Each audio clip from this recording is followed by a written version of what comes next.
Hello student, প্রত্যেককে welcome তোমাদের পছন্দের ইউটিউব চ্যানেল ঘোষ কম্পিউটার একাডেমিতে। আমি সুকান্ত ঘোষ নিয়ে এসেছি নতুন একটি ক্লাস ই কমার্স থেকে 15 নম্বর চ্যাপ্টার। তো আমরা যদি আমাদের সিলেবাসটা দেখে নিই, আমাদের কিন্তু ইউনিট 2 আমাদের ক্লাস চলছে। ইউনিট 2 আমাদের তোমরা এখন যেই ভিডিও দেখছো এই ডেসক্রিপশন বক্সে ই কমার্সের ফুল প্লেলিস্ট দেওয়া আছে, অথবা তোমরা যারা নতুন চ্যানেলের মেন পেজে গিয়ে প্লেলিস্ট পেয়ে যাবে। এখানে তোমরা দেখবে ই কমার্সের 14খানা ভিডিও অলরেডি বানানো আছে।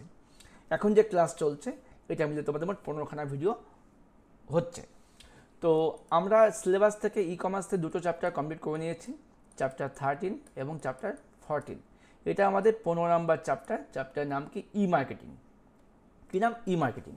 তো খুবই সহজ চ্যাপ্টার, চিন্তার কোনো ব্যাপার নেই। তোমরা যেই কোম্পানির বই ফলো করছো করো, কোনো সমস্যা নেই। আর প্রত্যেকে কমেন্টে থেকে একটাই প্রশ্ন, স্যার কোন বই কিনবো, কোন বই বেস্ট? ভাই আমি জানি না কোন বই বেস্ট। এখন আমার এতগুলো বই পড়ে ওঠার সময় হয়নি, সময় খুবই কম, ডেলি ওয়াইজ আমি পড়াচ্ছি। তো সেক্ষেত্রে আমার কাছে 3-4টা বই আছে। তো যখন যেই বই থেকে দেখছি ভালো আছে সেই বই থেকে পড়াচ্ছি। আর মোদ্দা কথা ব্যাপারটা হচ্ছে, এখন তোমাদের এমসিকিউ আসবে। সেমিস্টার 1 সেমিস্টার 3 তোমাদের এমসিকিউ আসবে। তাই তুমি যদি কোনো বইয়ে এক্সারসাইজ দেখো, বা আমি যেগুলো এক্সারসাইজ তোমাদের সলভ করিয়েছি তোমরা দেখতে পারবে, আমি তোমাদের দুটো চ্যাপ্টার থেকে 4টা এক্সারসাইজের ভিডিও দিয়েছি। এই দুটো এক্সারসাইজের ভিডিও, তারপর আগেও আছে দুটো ভিডিও। এখান থেকে যা দেখেছি, আমরা যা পড়ছি তার অনেক বাইরে থেকে কিছু কিছু প্রশ্ন আসছে। সেক্ষেত্রে তোমাদের আদার্স বইগুলো হেল্প নিতে হচ্ছে, এবং তার পাশাপাশি গুগল থেকেও কিছু দেখতে হচ্ছে যে এই টপিকগুলো সম্বন্ধে জানতে হচ্ছে। তো মোদ্দা কথার ব্যাপারটা হচ্ছে, সেমিস্টার 1 এবং 3তে তোমাদের কনসেপ্ট ক্লিয়ার করতে হবে। আর আমি কিন্তু তোমাদের সেই কনসেপ্ট ক্লিয়ারের কাজটা করছি।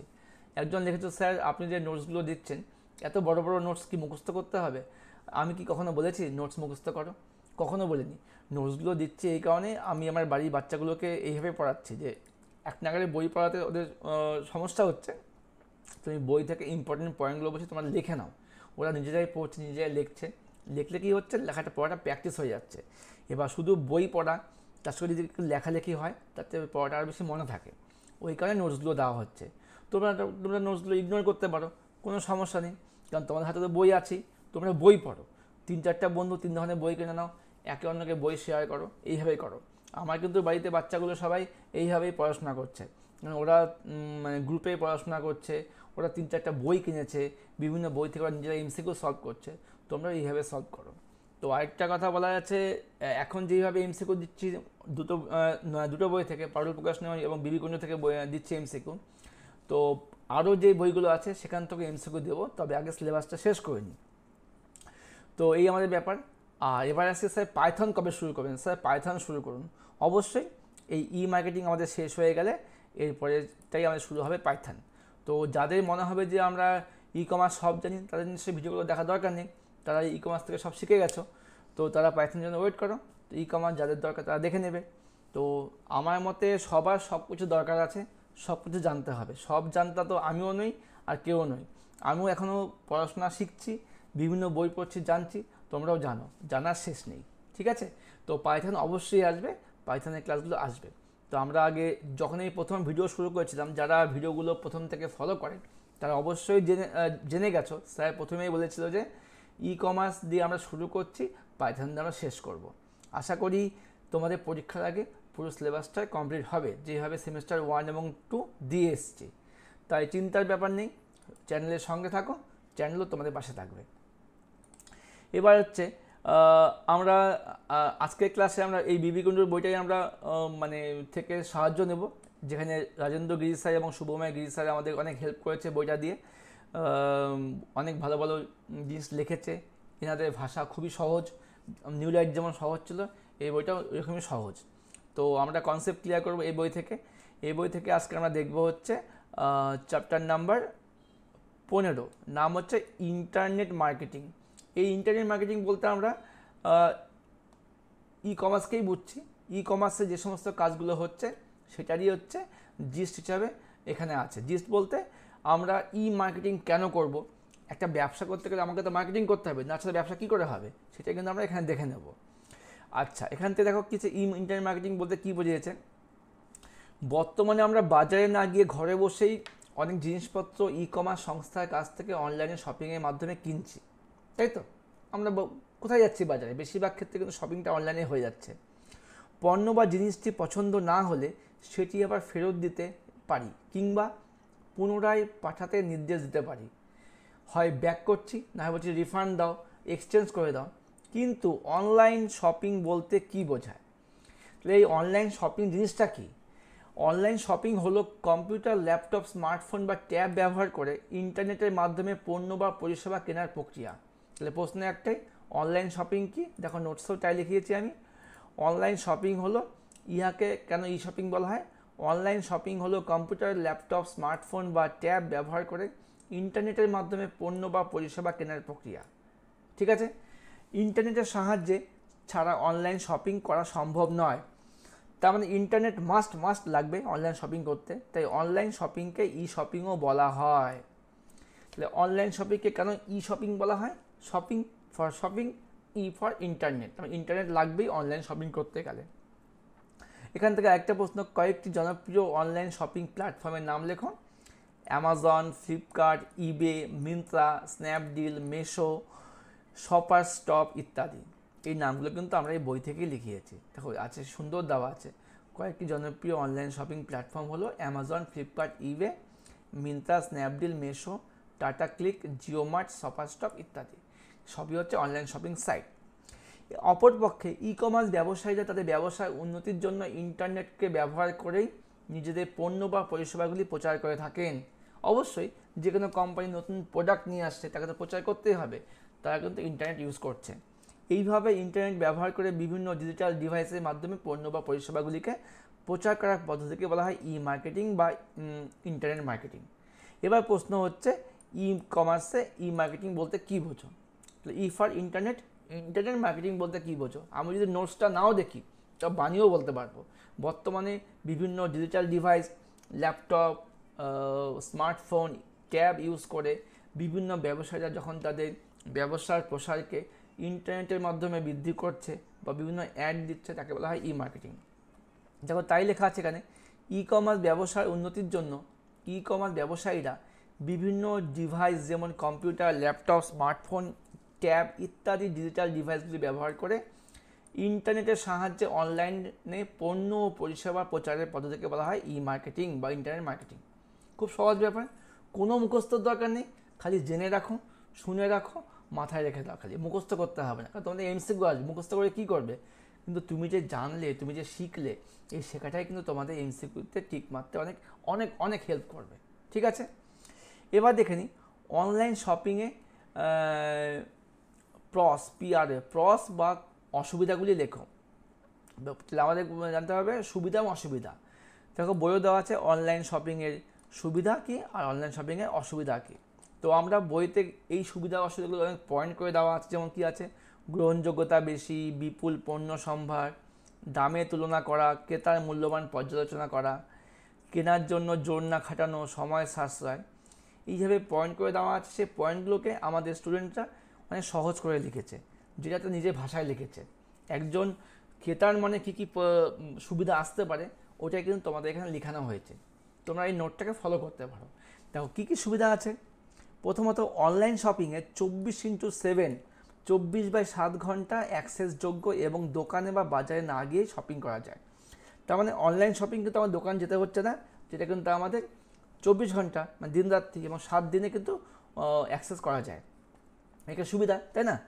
আমি চাইলে এখন রাতে ঘরে বসে অনলাইন করতে পারি, শপিং করতে পারি। নাম্বার 2, অনলাইন শপিংয়ের প্রধান সুবিধা হলো এখানে বিশাল লাইন, ভারী শপিং ব্যাগ বহনের ঝামেলা থাকে না।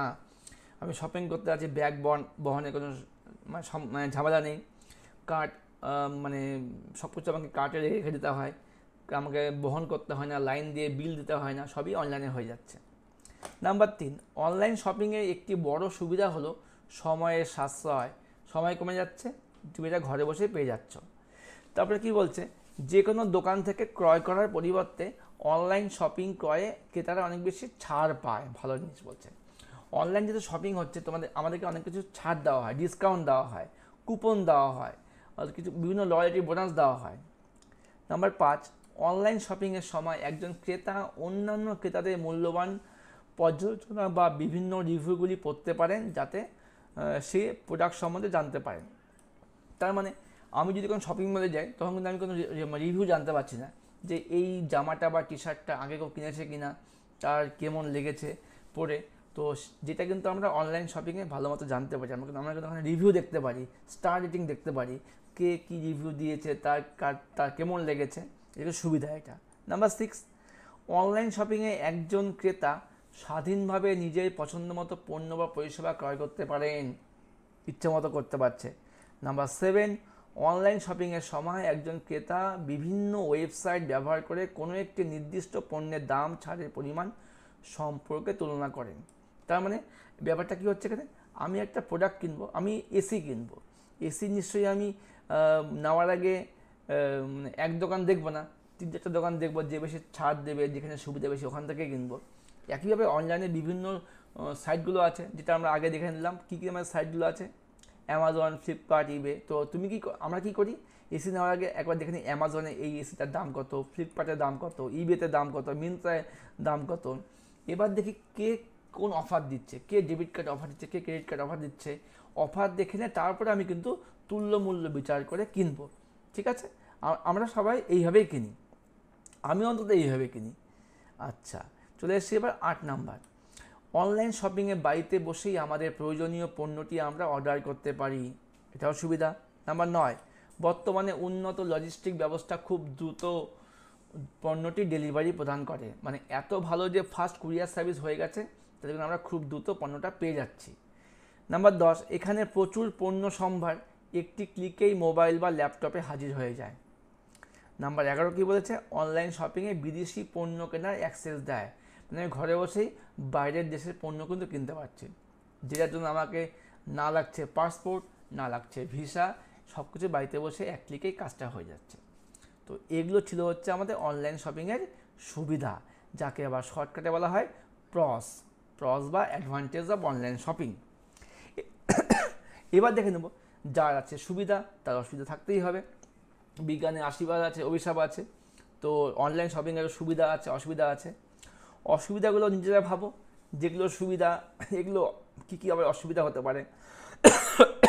আচ্ছা, তো অসুবিধাকে বলা হয়েছে কি কনস বা ডিসঅ্যাডভান্টেজ।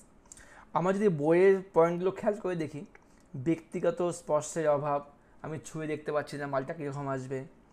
নাম্বার 2, শিপিং খরচ বৃদ্ধি, দেরি হওয়া, অনেক সময় ডেলিভারি চার্জ নিতে পারে, দেরি হতে পারে। 3 নাম্বার, নিরাপত্তা বা গোপনীয়তা সংক্রান্ত ঝুঁকি, তো কিছু তথ্য হ্যাক হতে পারে, সাইবার ক্রাইম হতে পারে। 4 নাম্বার, রিটার্ন বা রিফান্ডের জটিলতা, আমি অনেক সময় কিছু পণ্য রিফান্ড হয় না, কিছু পণ্য আবার হয়তো আমি রিফান্ড করলাম বা এক্সচেঞ্জ হলো না, টাকা ব্যাক পেলাম না। নকল অনলাইন স্টোর, এখন অনেক ফেক ওয়েবসাইট বেরিয়ে গেছে, সেখান থেকে আমরা কিন্তু প্রতারিত হতে পারি। আর 6 কি প্রযুক্তিগত সমস্যা, তো টেকনিক্যাল কিছু ইস্যু হতে পারে, তো বিল পে করতে গেলাম, নেট চলে গেল, কম্পিউটার হ্যাং হয়ে গেল, নেট নেই, তবে কিন্তু হবে না। এবার দেখি আমাদের নোটসটা, অনলাইন শপিংয়ের বিভিন্ন অসুবিধাগুলি কী লিখেছি আমরা। নাম্বার 1, অনলাইনে পণ্যগুলি সাইবার সিকিউরিটির ভয় থেকে যায়, বললাম আগে। নাম্বার 2, অনলাইনে কেনা পণ্য ফেরত দেওয়া, পরিবর্তন করা বা টাকা ফেরত পাওয়ার বিষয়গুলি বেশি জটিল হতে পারে। নাম্বার 3, ফিজিক্যাল স্টোরে না গিয়ে পণ্য ফেরত দেওয়ার চেয়ে এই কাজগুলি বেশি কষ্টকর, সময় সাপেক্ষ, ব্যয়বহুল। আমি লোকাল দোকান থেকে যাই, সঙ্গে সঙ্গে ব্যাক করলাম, কিন্তু অনলাইনে আমার ফেরত দেবো, ডেলিভারি বয় এসে মালটা নিয়ে যাবে, তারপরে ওরা ভেরিফাই করবে, তারপর টাকা ব্যাক আসবে, একটা সময় সাপেক্ষ ব্যাপার। নাম্বার 4, অনলাইন শপিংয়ে ইন্টারনেট এবং অন্যান্য ইলেকট্রনিক ডিভাইসের উপর নির্ভর করে থাকতে হয়, এর ফলে ধীর গতি ইন্টারনেট স্পিড, ওয়েবসাইট ক্র্যাশ হয়ে যাওয়া অনলাইন শপিংয়ের প্রতি ক্রেতার আগ্রহটা ব্যাহত করে দেয়। আমি পেমেন্ট করতে যাচ্ছি, পেমেন্ট হচ্ছে না, নেট স্লো হয়ে যাচ্ছে, সাইট ঘুরে যাচ্ছে, সেক্ষেত্রে কিন্তু তখন ইচ্ছা হবে কি থাক করবো না, বেশি ঝামেলা। যারা ইন্টারনেট বোঝে না বা মোবাইল চালাতে পারে না, তাদের ক্ষেত্রে কিন্তু অনেক সমস্যা। নাম্বার 5, অনলাইন শপিংয়ের আরেকটি অসুবিধা হলো অর্ডার করার পর পণ্যটি অর্ডার করা হয়েছিল আর যেটি আসলো তা রং যদি চেঞ্জ হয়ে যায়, এটা অনেক ক্ষেত্রে অনেকেরই হয়, একটা করলাম অর্ডার আর একটা চলে আসলো, সেক্ষেত্রে সমস্যা।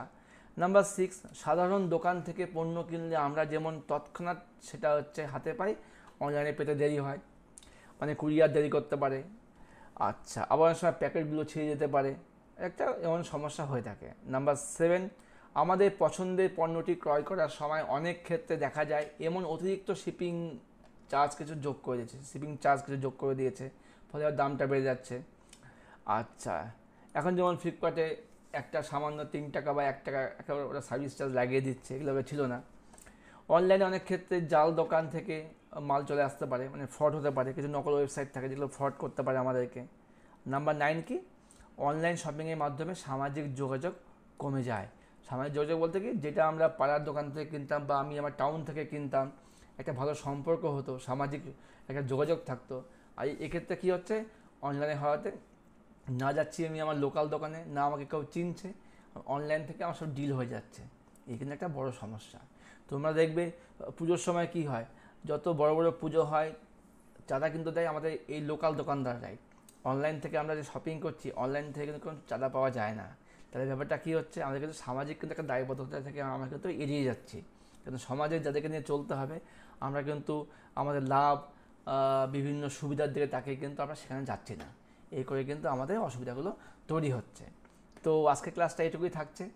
আশা করি আজকে আমাদের সিলেবাস অনুযায়ী আমরা কিন্তু অনলাইন শপিং থেকে প্রস কনস দেখে নিলাম, আর বাকি আছে জাস্টিফাই থেকে পার্সোনালাইজেশন ই কমার্স অবধি। আশা করি পরের ক্লাসটাতে কিন্তু এই চ্যাপ্টারটা আমার শেষ হয়ে যাবে, বেশি সময় নেব না। আর 2টো ক্লাসে আমরা চ্যাপ্টার শেষ করব, তার মধ্যে একটা ক্লাস হয়ে গেল, পরের ক্লাসে এই চ্যাপ্টার শেষ করব, আর তারপরের ক্লাসে কিন্তু এই চ্যাপ্টার থেকে 2টো বই থেকে আমরা এমসিকিউ সলভ করব।